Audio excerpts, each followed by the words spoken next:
Merhaba dostlar. Ben Oğuzhan Kıransoy. Bu videomda siz değerli dostlarım için Photoshop programında YouTube için küçük görsel oluşturmayı göstereceğim. Hiç programı kullanmamış olsanız bile çok kolay ve pratik bir biçimde küçük görsellerinizi oluşturacaksınız. Videomu sonuna kadar izlemeniz yeterlidir. Ayrıca kanalıma abone olmadıysanız abone olarak destek olabilir, videonun altına yorum bırakabilir ve videomu beğendiyseniz beğen butonuna basabilir, katkınızı gösterebilirsiniz. Herkese iyi seyirler. Programımızı açtıktan sonra programda öncelikle bir layer oluşturuyoruz. File, New, buraya eğitim diyorum.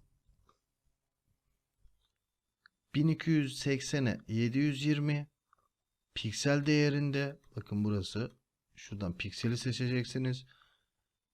Bu kısımlar genelde aynı kalsın. Herhangi bir sıkıntısı veya herhangi bir şey olmuyor.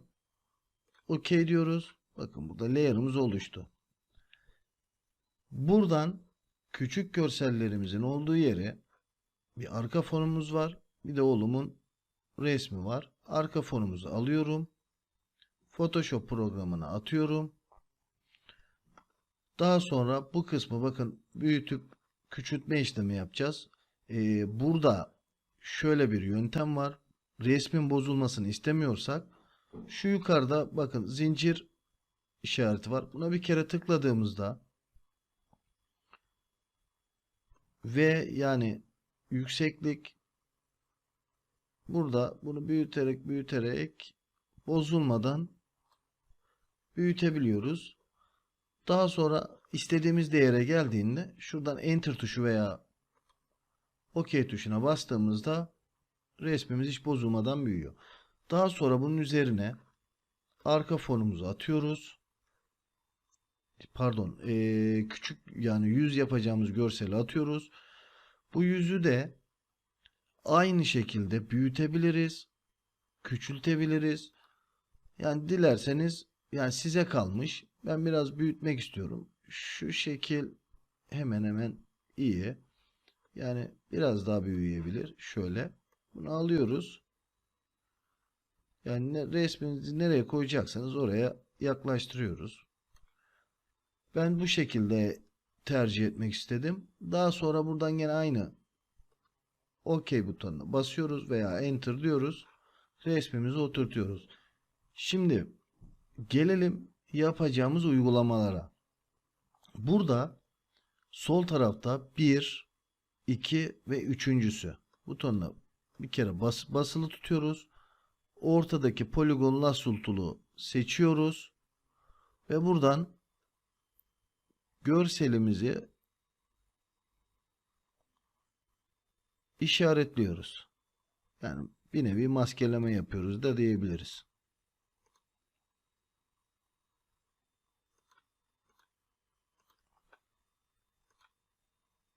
Yani kabaca yapsanız da olur.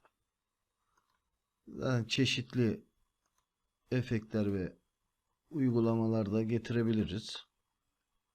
O yüzden çok detaylı olmasına gerek yok ama hani çok da detaylı olmasın diye de abartmamak lazım.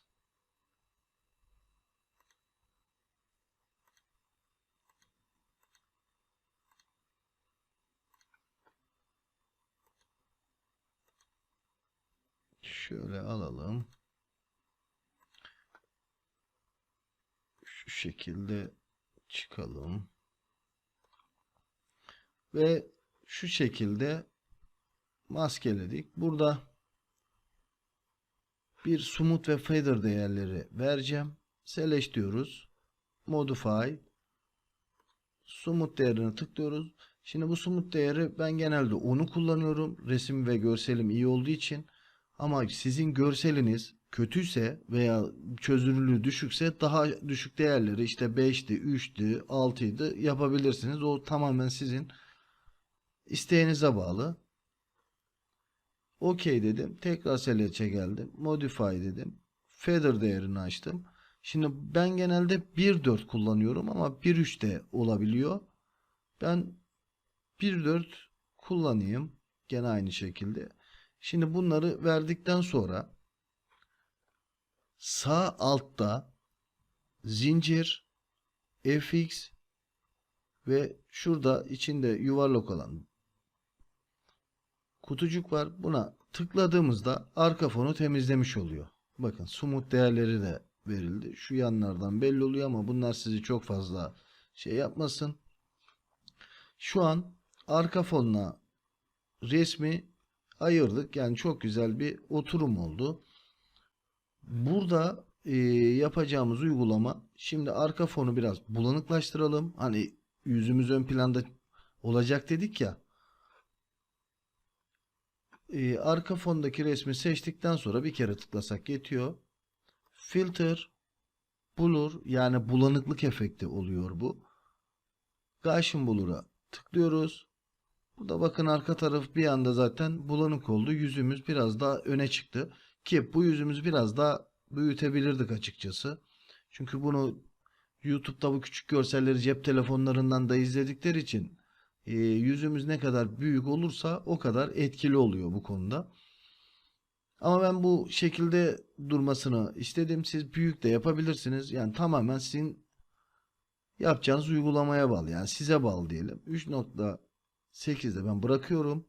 Şu an tam istediğim gibi oldu. Burada bir etrafını şimdi şöyle bir işte yeşildi, kırmızıydı, sarıydı. Bu renkleri mutlaka kullanın. Maviydi. Hani bunlar biraz daha ilgi çekiyor. Bu renkler arkada. Onu nasıl yapacağız? Hemen onu da göstereyim. Tekrar öndeki yüz kısmımızı seçiyoruz. Bu sağ alt köşede FX butonu var. Bir kere tıkladığımızda Drop Shadow diyor. Bu Drop Shadow dışa gölge. Mesela Inner Shadow içe gölge oluyor. Hani buradaki uygulamalarda biz tabii onu kullanmayacağımız için Drop Shadow'a bir kere tıkladığımızda buraya zaten bir kutu açılıyor. Bu kutuyu işte şu renklerden kırmızıydı, işte siyahtı. Hani arka gölgesini işte ne yapalım? Mesela mavi getirebiliriz. Hani biraz daha şimdi etraf biraz daha mavili olduğu için o renk olmaz. Mesela yeşil çok iyi durdu. Yani bence yeşili de kullanabiliriz. Ben yeşili kullanmak istiyorum. Değişiklik olsun. Tıkladım. Bunu tıkladıktan sonra şurada opacity değeri var. 65 güzel geldi bana. Mesela bunu %100 de yapabilirsiniz. Daha şey yapar. Dikkat çekici olur. Yani ben hani çok da abartmadan 65'lerde tutayım. O tamamen sizin göz zevkinizle ilgili. Distance değeri 0 da oluyor. Bu aşağı yukarı işte oynatıyor. Ben tamamen 0'da tutuyorum bunu. Split değerini bakın büyüttükçe büyüyor, küçülüyor. Ben bunu tamamen göz kararı şu şekilde bırakmak istiyorum.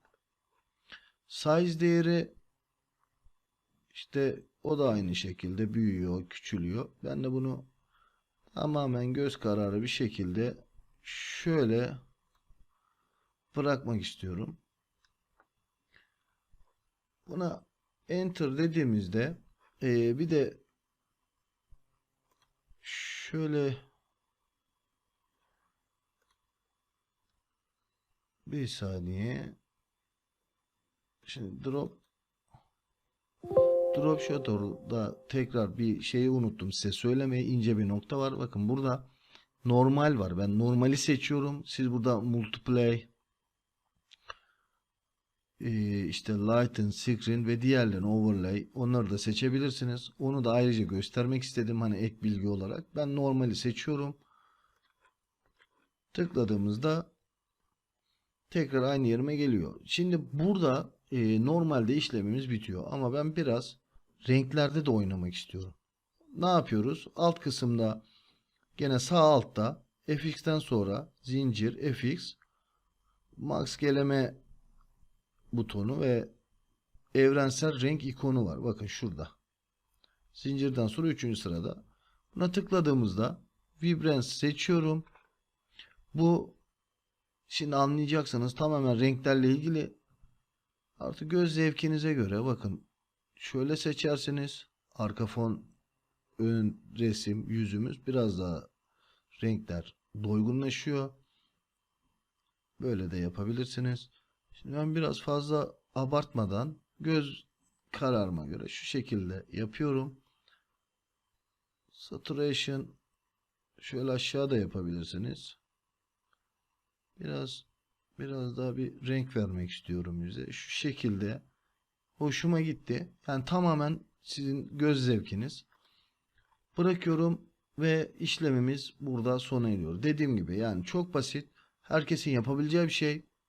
Bu YouTube'da küçük görseller açısından insanların dikkatini çekmekte ve şu etrafta yaptığımız yeşil bir ton gibi yapmak biraz daha fazla dikkatini çekiyor.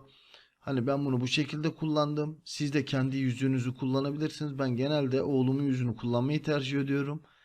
Çünkü çok mutlu oluyorum onu bu tür resimlerde bu şekilde görmekten. Siz farklı resimler, farklı kişiler veya hayvan olabilir, işte kedi olabilir veya da bir başka şey olabilir. Her şeyi kullanabilirsiniz. Ama tabii kullanırken şuna dikkat edin. Telifli resim kullanırsanız tabii YouTube bunlara pek izin vermiyor. Benim anlatacaklarım bu kadar. Kendinize iyi bakın. Eğer herhangi bir soracağınız soru veya bir başka video ile ilgili de olabilir. Hani ne tür bir video gelsin veya ne yapayım siz karar verin. Ne istiyorsanız sorabilirsiniz. Anlayamadığımız bir nokta varsa da tekrar sorabilirsiniz. Şimdilik hoşça kalın. Kendinize iyi bakın. Benimle kalın. Güle güle. Unutmadan da son bir kez daha size bir şey daha söylemek istiyorum. File'dan yani nasıl kaydedeceğimizle ilgili file'dan save istiyoruz. Adını yazıyoruz eğitim diye. Siz ne istiyorsanız onu yazabilirsiniz. Burada Photoshop'u değil JPEG seçili olacak veya PNG seçili olacak. Ben genelde YouTube için JPEG kullanıyorum. Ama herhangi bir işleme veya videoyu tekrar yapacaksam da PNG çok iyi oluyor o konuda. JPEG seçiyoruz. Buradan şöyle yapalım. Küçük resim diyelim. Değişik olsun. Küçük resim diyelim. Kaydet butonuna bastığımızda OK'ye bastığımızda işlemimiz tamamen bitti. Şu an küçük görselimiz oluştu. YouTube'a yüklemeye hazır bekliyor. Teşekkür ederim tekrardan. Hoşça kalın.